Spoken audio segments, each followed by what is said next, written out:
Hello there. So in this video, I'm going to teach you about a really cool JavaScript trick called destructuring.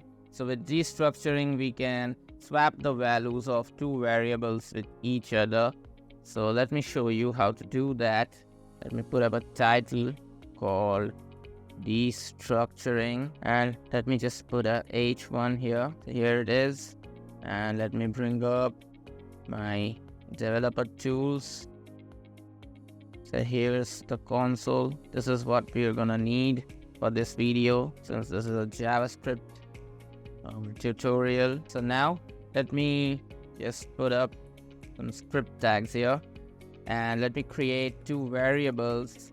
Let num1 equal to 10 and let num2 equal to 20.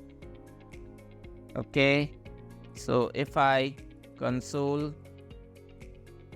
print these on the console, so what we get, 10 and 20. So num1 contains the value 10 and num2 contains the value 20. Now we are going to swap the values. So 20 goes inside num1 and 10 goes inside num2. So we are going to do that via destructuring. So let me put up a comment here. So how we do that? We put num1 and num2 inside an array, and then we just swap their positions. That's how simple this is. Now if I console them once again,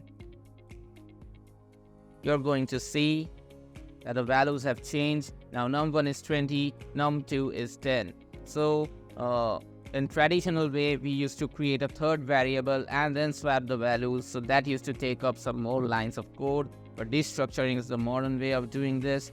So if you have learned something from this video, be sure to like this video, comment your views, share it with your friends, and subscribe to our channel.